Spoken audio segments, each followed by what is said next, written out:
Bom poder experimentar mais uma vez do poder de Deus, da ação bondosa, misericordiosa de Deus em nossa vida. Louvado seja por Ele ter trazido você até este grupo de oração online, né? Como foi proclamado durante a oração, de algum modo aprove a Deus fazer com que você estivesse conosco participando. Seja muito bem-vindo. Eu me chamo Vavá, sou consagrado da comunidade Remidos e pertenço à comunidade já há mais de 20 anos. E é bom poder estar com você partilhando mais uma vez da palavra de Deus, tá bom? Eu queria que nós tomássemos a nossa Bíblia no Evangelho de São Mateus, no capítulo 20. Vai correndo aí, pega Mateus capítulo 20, a partir do versículo 29. Todos nós sabemos que o Evangelho está repleto de episódios de encontros de Jesus com pessoas, normalmente ou grupos, ou duplas, ou mesmo sujeitos individuais com quem Jesus se encontra. Às vezes são pessoas que procuram o Senhor, outros momentos são pessoas que, digamos assim, Jesus encontra durante o seu caminhar.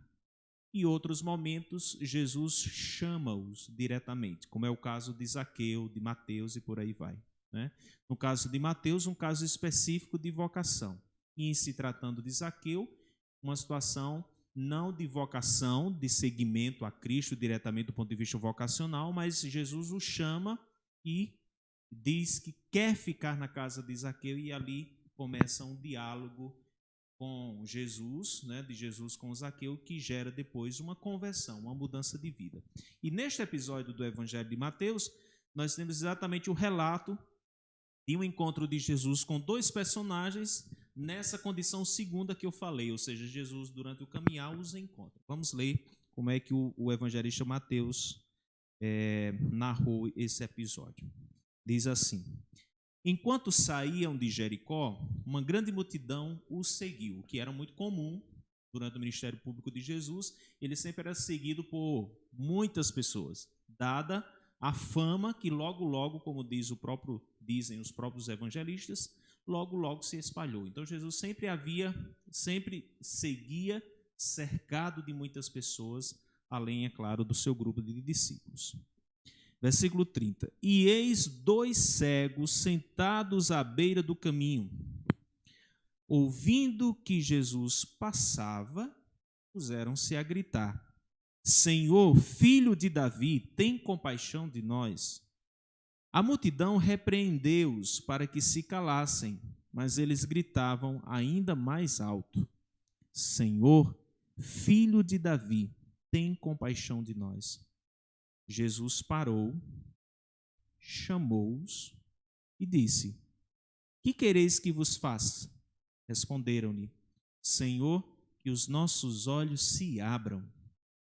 Movido de compaixão, Jesus tocou-lhes os olhos e imediatamente eles recuperaram a visão e o seguiram. Palavra da salvação, glória a vós, Senhor. Existe um método de ler a Bíblia conhecido por Lécio Divina, leitura orante da Bíblia, que se desse tempo, nós faríamos isso agora, mas não dá tempo. E é exatamente ler o texto uma primeira vez, de maneira mais geral, para você se situar no texto, ler uma segunda vez mais atento aos detalhes, ler uma terceira vez com mais clima de oração e se colocando no lugar dos personagens e assim por diante. Como eu disse, não dá para a gente fazer isso agora. Mas eu queria chamar a sua atenção, a partir dessa forma de destacar o que está no texto, queria chamar a atenção exatamente para alguns detalhes. Porque aqui nós poderíamos dizer, é um texto que narra a cura de dois cegos. E pronto, Jesus realizou a cura e pronto. Mas não é só isso que o evangelista nos traz. O evangelista nos traz detalhes, ações, movimentos, atitudes, que é importante a gente se deter exatamente nelas, para a gente compreender um pouco mais do coração do Senhor, digamos assim, mas também de qual deve ser a nossa atitude diante do Senhor. Veja só, uma multidão vai saindo de Jericó e vai seguindo Jesus, certo? E exatamente enquanto a multidão andava seguindo Jesus, nós temos aqui dois personagens sentados à beira do caminho, esperando sabe lá o quê, fazendo sabe lá o quê. O certo é que coincide que Jesus com a multidão passe exatamente onde esses dois homens se encontravam, à beira do caminho. E como eles eram desprovidos da visão, eles ouvem certamente passos, talvez até gritos de agitação, da multidão seguindo Jesus. É provável que a essa altura eles perguntem do que se tratava, quem era que estava passando, por que aquela barulheira toda, e muito provavelmente alguém os informou que se tratava sim de Jesus. E como eu disse no início, a essa altura, como a fama de Jesus já era conhecida naquela região, logo é provável que aqueles dois cegos identifiquem de quem era que se tratava, quem era aquela pessoa que, coincidentemente, naquela hora passava próximo daqueles homens, né? E eles fizeram um movimento que nós poderíamos traduzir como uma súplica. Eles começam a gritar, pedindo exatamente que Jesus venha em seu socorro.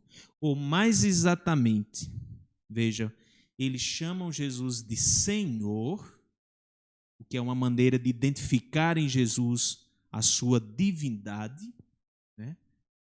Não sabemos se eram pessoas já propensas à fé, a acreditar. O certo é que nesse momento, por uma intuição divina, talvez eles recorrem a Jesus exatamente chamando-o de Senhor. Filho de Davi, sim, porque Jesus era da estirpe de Davi. E eles clamam a Jesus exatamente se pautando num elemento que é muito importante também para nós hoje. Entendemos como deve ser nossa súplica e nossa oração. Eles pedem que o Senhor tenha compaixão deles. Veja só, meus irmãos, a que esses homens apelam? Eles não apelam ao direito que eles têm de serem curados por Jesus. Eles não apelam ao merecimento que supostamente eles tenham de ser curados por Jesus.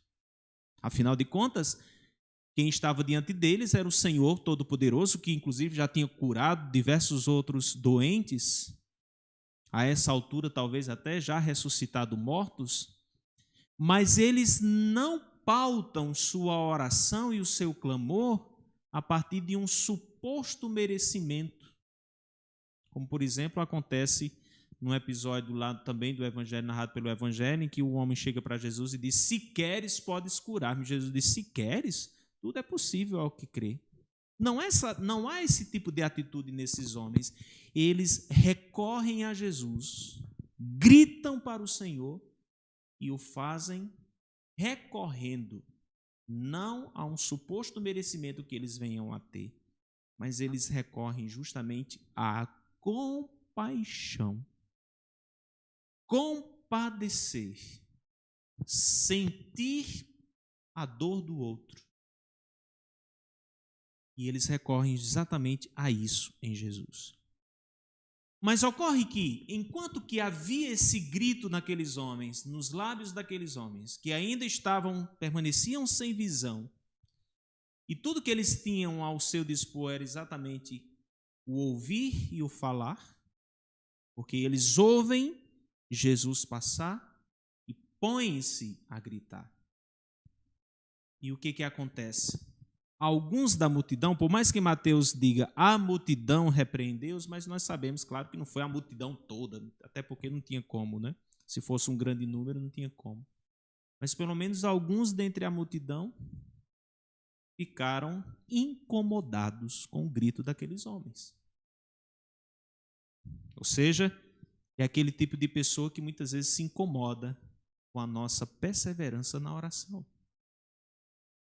É aquele tipo de pessoa que nos repreende também, dizendo: cala-te, tá bom, para de gritar ao Senhor, para de implorar, para de rezar.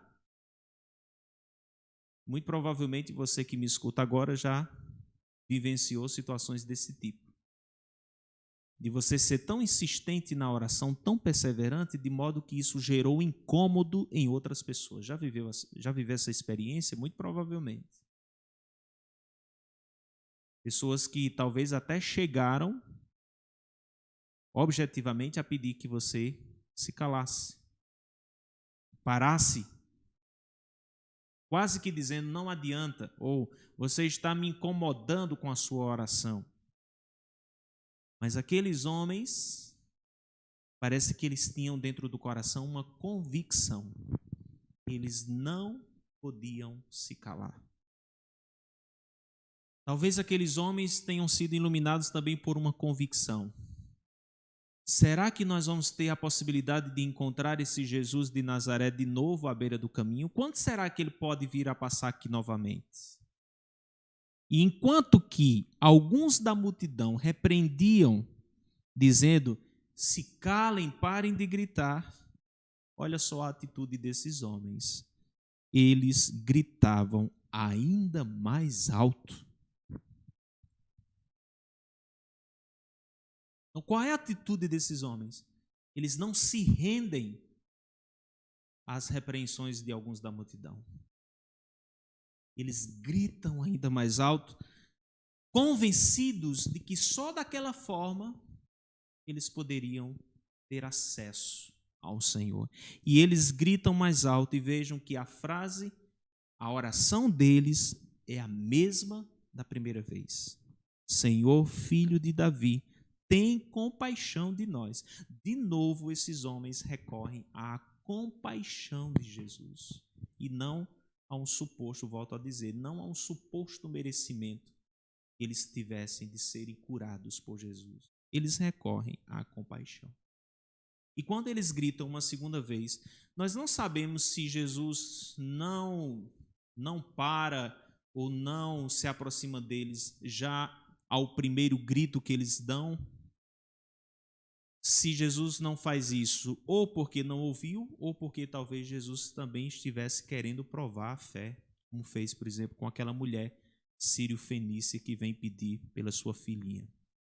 O certo é que, com a insistência do grito, diz o evangelista, Jesus que ia caminhando com a multidão, Jesus para. E aqui nós temos um gesto que sinaliza atenção, consideração de Jesus pela pessoa, por aqueles homens. Pode prestar atenção. Se de repente você estiver caminhando e alguém quiser estar falando alguma coisa com você ou querendo resolver uma coisa pela qual você não está muito interessado, você vai continuar andando ouvindo, certo, tá. Mas se você tiver interesse pela pessoa e por aquilo que ela está dizendo, faz parte desse interesse o gesto de parar e ouvi-la. E Jesus faz exatamente isso. Jesus para. E para, muito provavelmente, para ouvir inicialmente o grito daqueles homens, mas ele não fica somente no estático ouvindo o grito e a prece e o clamor daqueles cegos. Jesus os chama. Percebe? Perceba a atitude, o contraste da atitude de Jesus em relação à atitude da multidão, que, por incrível que pareça, também o seguia. A multidão manda que os cegos se calem. Jesus manda que os cegos se aproximem dele, chama-os. E ao chamá-los, Jesus os interroga: vocês querem que eu faça o quê por vocês? Claro, os cegos respondem: Senhor, que os nossos olhos se abram. E veja o que vem depois no Evangelho. Eu disse, os dois cegos recorrem, apelam para a compaixão de Jesus por duas vezes. Senhor, filho de Davi, tem compaixão de nós. Eles recorrem à compaixão por duas vezes. E o que está dito no versículo 34? Jesus, movido de compaixão, tocou-lhes os olhos e imediatamente eles recuperaram a vista. Meus irmãos, aqui foi um achado. Sabe aquela coisa que se encaixa bem direitinho? O que se encaixa? A maneira como aqueles homens rezam e pedem e a maneira como Cristo vem ao encontro de sua oração. Vejam, os dois cegos apelam para a compaixão de Jesus e Jesus se move de compaixão em direção a eles. Aqui é o casamento perfeito. Digamos assim, é o casamento entre o clamor do homem, a prece do homem e o coração de Jesus. Por isso que, e aqui nós temos uma chave também para a nossa oração, sempre que nós formos pedir alguma coisa a Deus, o façamos recorrendo à sua compaixão, à sua misericórdia, à sua bondade, nunca, nunca, nunca dizendo, Senhor, me atenda porque eu mereço esse benefício de tua parte. Não. E claro, o coração de Jesus era sempre movido de compaixão e mais uma vez aqui ele demonstra isso, exatamente dirigindo-se aos cegos, chamando-os para perto e mais, Jesus toca-lhes os olhos. Eu não sei porquê, mas sempre me chama a atenção, sempre digamos assim, me comove mais as curas de Jesus quando envolve o toque de Jesus do que simplesmente aquelas curas do tipo à distância, né, com uma palavra e tudo. Eu sei que o efeito da ação é a mesma, mas quando diz tocou, aqui nós temos um ato de proximidade, de consideração ainda mais forte, até de carinho da parte de Jesus pela pessoa, pelo homem. E Jesus faz exatamente isso com aqueles cegos, toca-lhes os olhos. Eles recuperam a vista e veja a conclusão do evangelho. Enquanto que no primeiro momento era a multidão que seguia Jesus e aqueles dois homens estavam sentados à beira do caminho, depois desse movimento de encontro com Jesus, depois desse apelo à compaixão de Jesus e desse mover-se de compaixão do Cristo para com aqueles homens, uma vez tendo realizado o pedido daqueles homens, ou seja, recuperar-lhes a vista, aqueles dois cegos passam agora a seguir Jesus. Se no primeiro momento eles estavam à beira do caminho, agora eles se tornam seguidores de Cristo. E aqui, meus irmãos, é um dos efeitos fantásticos, um dos resultados, um dos frutos fantásticos da cura que Jesus realiza. Por isso que eu dizia, nós não podemos ler esse texto somente dizendo, foi a cura de dois cegos, tá, eu já conheço o episódio, já sei como é. Não, não foi só isso. Houve toda tem toda uma pedagogia aí da oração por parte dos cegos. Recorrem à compaixão. Tem todo o movimento de Jesus de consideração, parou, os ouviu, chamou-os, aproximou-se deles, tocou-lhes os olhos. E este encontro com Jesus resulta depois em seguimento por parte dos cegos. Me permitam dizer que aqui nós temos um dos frutos e um dos resultados mais excelentes de uma ação que Deus pode fazer na vida de um homem. É uma ação, seja uma cura, seja um milagre, seja uma libertação, seja qual for a intervenção que Deus fizer na vida de uma pessoa, o fruto mais excelente que ele pode colher em uma ação como essa não é a cura em si, não é o prodígio em si, mas aquilo que ele gerou.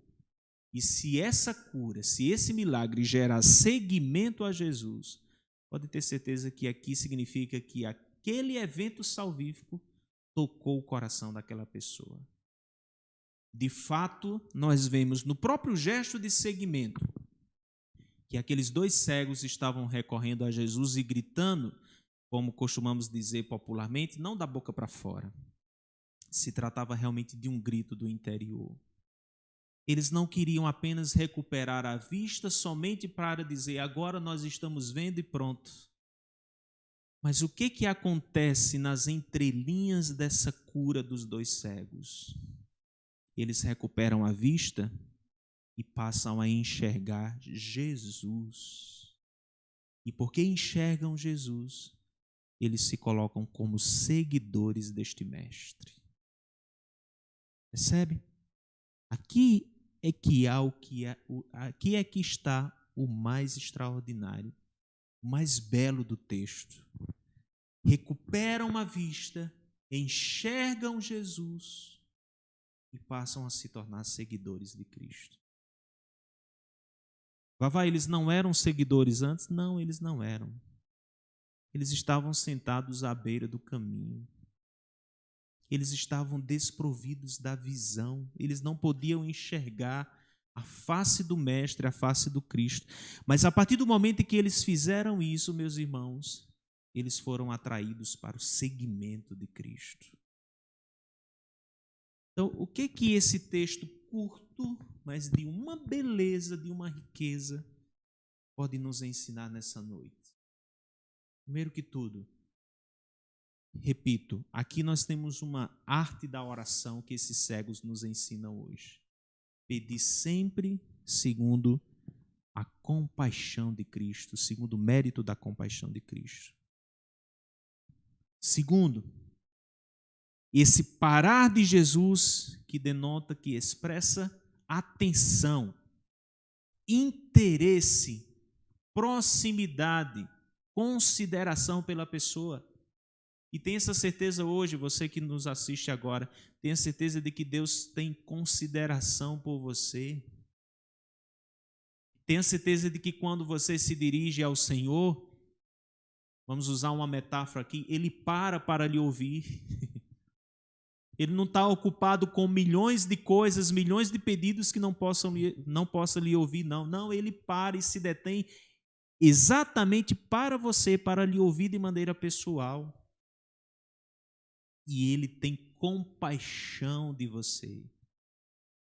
E sempre que você recorrer a Ele, evocando, tem compaixão de nós, evocando a compaixão de Cristo, sim, o mesmo movimento, ele vai acontecer também em relação a você.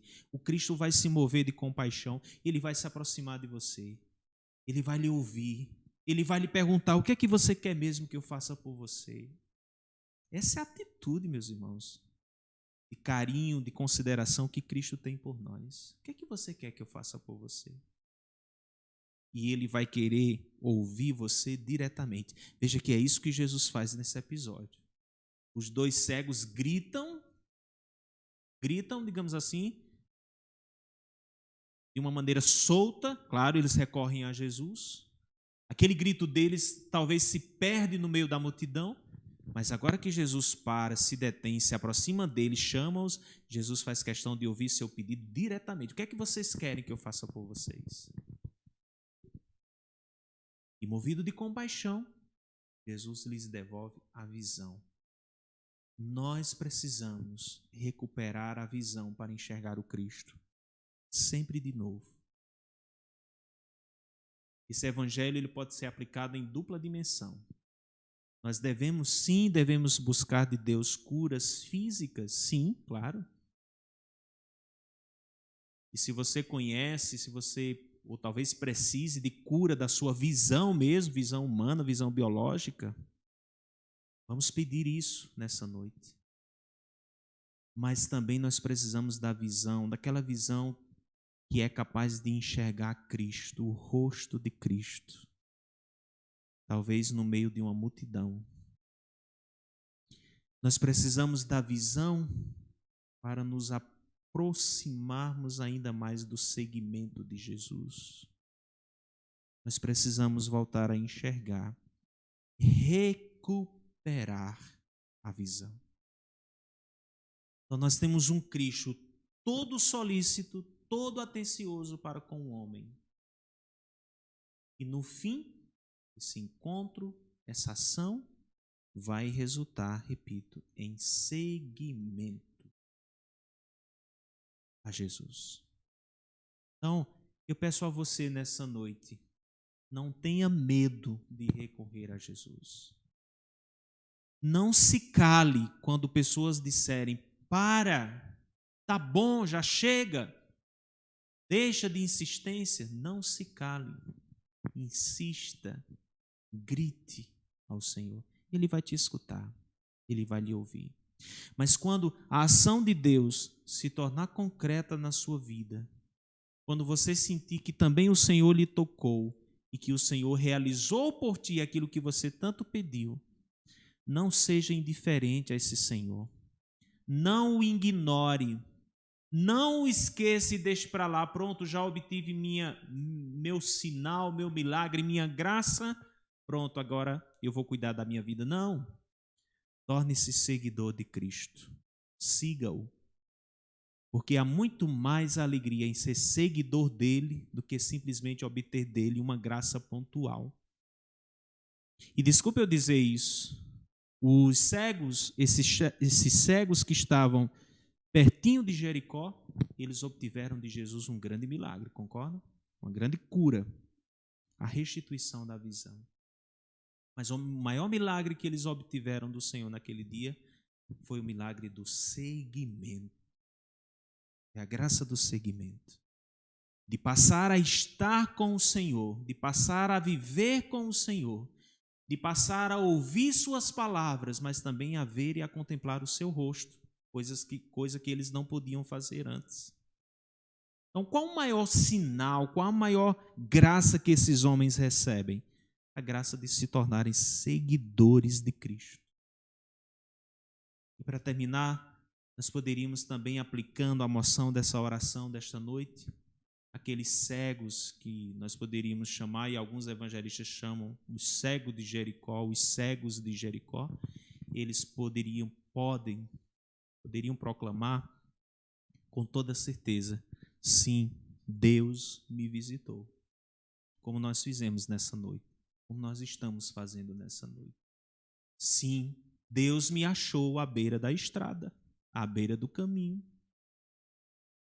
Sim, Deus cruzou o meu caminho. Deus me achou. Deus me encontrou. E Deus me devolveu vida nova. Me fez recuperar a vista e fez de mim, tornou-me um seguidor dele. Então eu digo para você, tenha essa certeza de que o Senhor ouve a tua oração. E quando Ele fizer por ti, realizar por ti o que você pediu, o que você clamou, aquilo pelo qual você gritou fortemente ao Senhor, em reconhecimento ao seu amor, à sua atenção, ao seu carinho que Ele dedicou a você, torne-se um seguidor dele. Que volto a dizer, muito mais importante do que uma graça pontual é ser seguidor de Cristo, relacionar-se com Ele, conviver com Ele, viver como Ele vive. E que essa graça o Senhor possa nos conceder, a mim e a você nessa noite, a partir desta palavra.